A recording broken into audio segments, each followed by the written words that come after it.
It's Friday night. It's just after 10 p.m. I got my groceries home. I bought some whiskey, but I'm going back almost a year here. We're going back to the Premium Spirits release of 2018. Yeah, 2018. A year ago. The date was the 3rd of November. So, yeah, almost a year.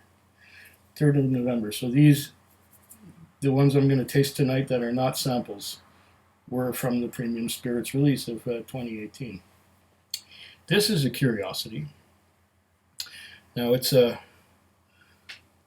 Lowen McKinnon Tequila Barrel Finish Single Malt Whiskey. I have had their single malt whiskey. I have also had their chocolate malt, which is just to die for, and I don't have much left. I have about that much left in my bottle. But this one here is a tequila barrel finish. So this was a short term, a small batch, I believe. Made in British Columbia. Traditional batch distilled. Gold writing on any label. There's no contrast. It's hard to read.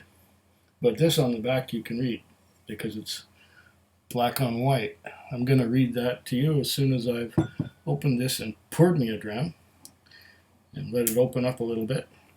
I don't know how old it is, but it does not have an age statement.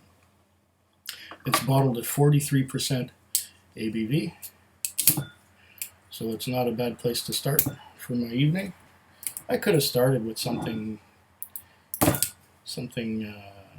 weaker perhaps, but yeah, I want to jump right in there tonight. There. Let's see if we get a pop. Yeah. I like the shape of the bottle on the top. It reminds me a little bit of the Balvenie. They have a flare like this on top of the bottle. Makes it nice and easy to pour. And there's one little quick-sized dram. And it is a natural cork. Very nice.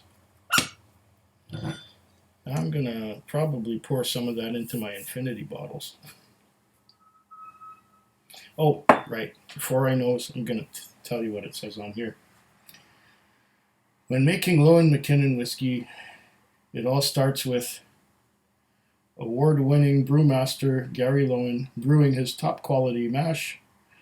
Head distiller Stuart McKinnon then takes the mash and crafts an exceptional spirit and ages it in premium barrels. Lowen McKinnon whiskey is a celebration of the partnership between brewer and distiller. I believe it says that on all of their bottles. Here's the different part. Finished in premium tequila barrels, this handcrafted single malt whiskey takes on a unique flavor profile inspired by the spirit of Mexico, melding roasted agave sweetness and toasted oak richness from best-in-class tequila barrels with the smooth Lowen McKinnon flavor makes this a distinct and internationally inspired Canadian whiskey, distilled and bottled in Canada, and returned for refund, and produced by Central City Brewers and Distillers in Surrey, BC. Yeah, that's not all that far from here. It's like a quick hour and a half ferry ride and about half an hour's drive on either end. And of course, there's waiting for the. I've never had a tequila barrel finished whiskey of any kind in my life before, so this is going to be a novelty, an interesting thing. I haven't seen anybody review anything like this or taste anything like this on YouTube yet, so maybe I'm the first. Right away, I'm smelling tequila. I get that agave sweetness. It's right up front. It's not just a sweetness, it's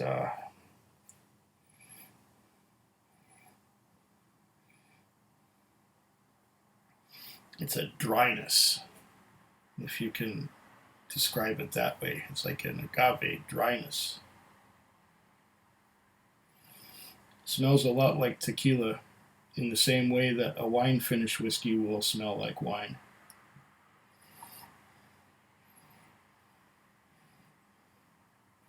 It's a rum barrel finish, but before that, I imagine it was ex-bourbon barrels.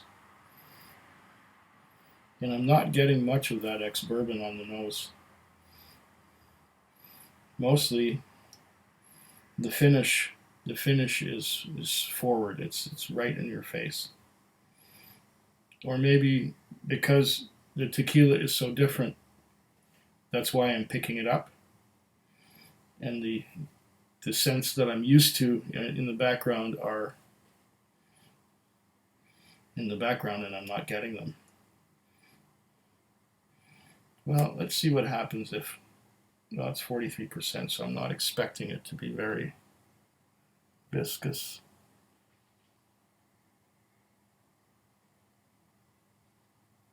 Yeah, they run down pretty fast.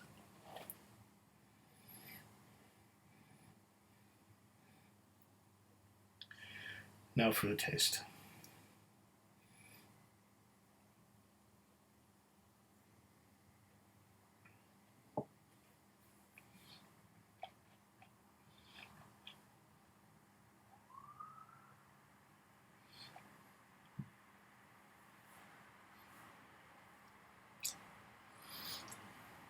Interesting.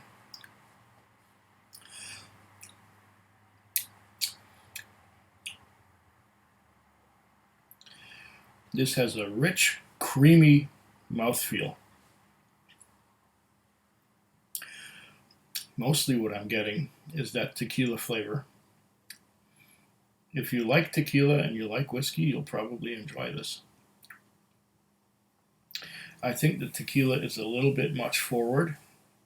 I'm detecting some caramel and vanilla notes as well, and not much else.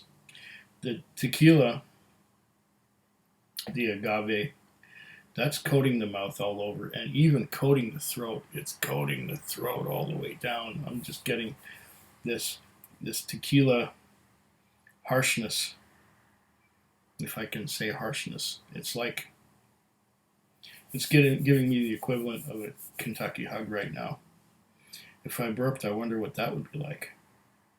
I think I need some water after a sip of that.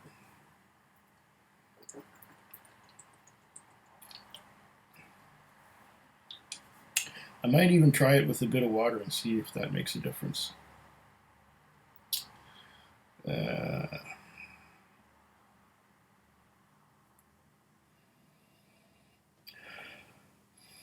Now, after that first sip, I'm getting more vanilla notes. The tequila is still there, but it's not so in your face. Now the tequila is moving aside a little bit.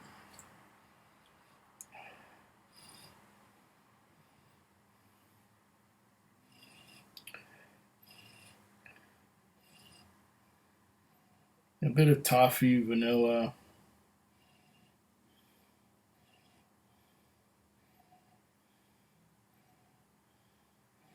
This looks as if it's cloudy already. I'm just going to taste one more time before adding some water and seeing what that does to it.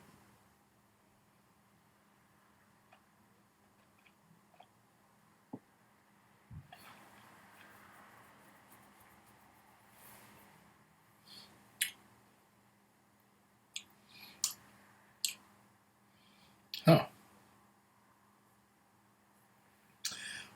That agave-ness, the tequila,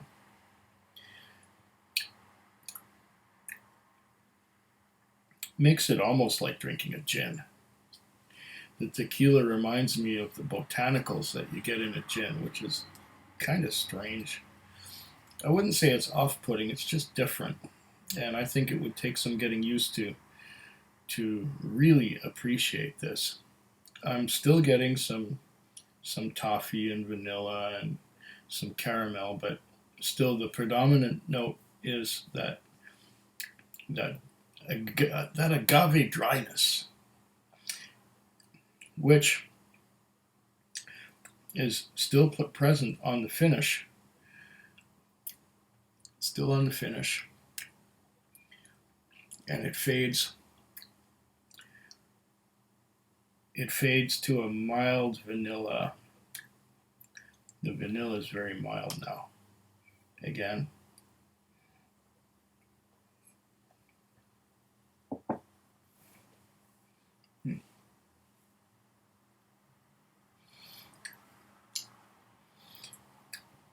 I love how that tequila flavor coats the mouth. Coats the mouth and coats all the surfaces on the way down the throat. Coats the mouth. And it fades. It hangs on a while. It fades. There's still a dryness on the tongue. It's tingling a little bit on the tongue, the dryness.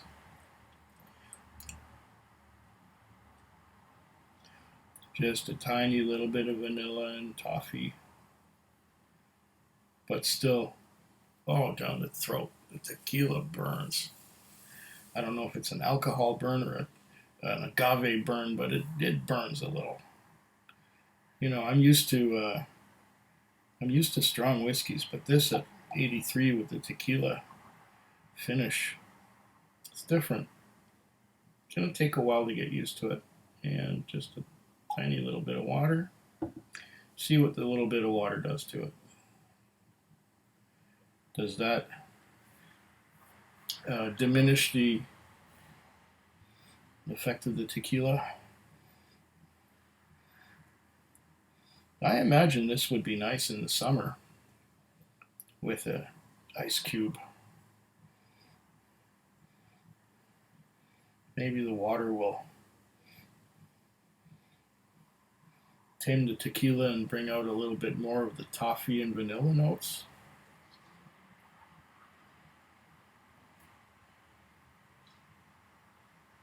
Let's see.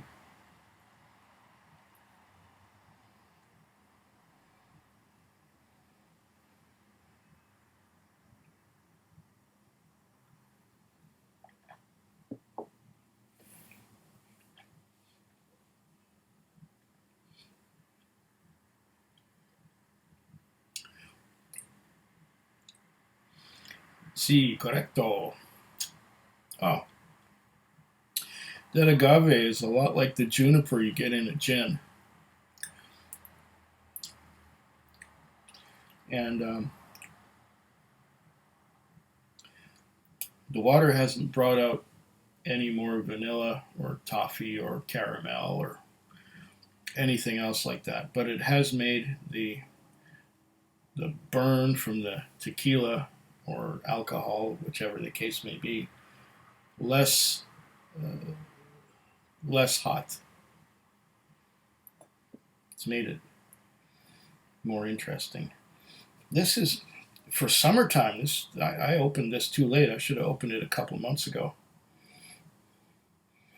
and got myself an ice tray and put this in a big tumbler with a couple of huge ice cubes. That would be nice.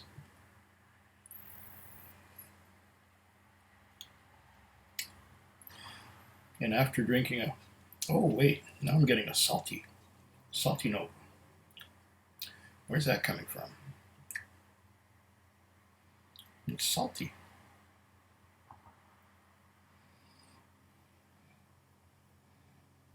The water is changing it.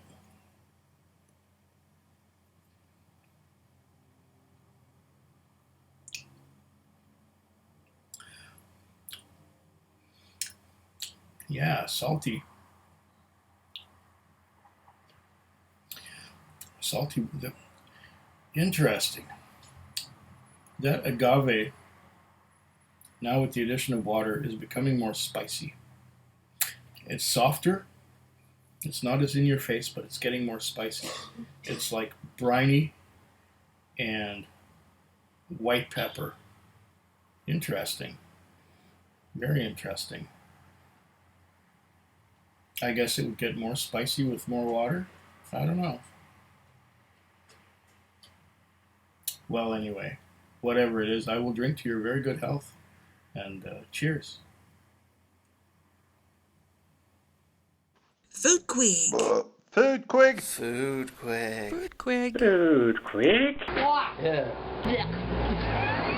was just a little bit hasty in stopping the stream of this little video because I didn't tell you how much it cost.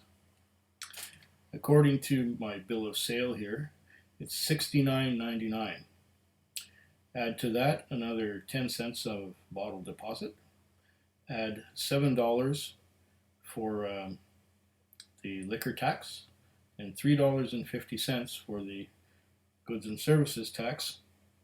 So that would come out to $70.59. Yeah, that's about right. $70.59 out the door.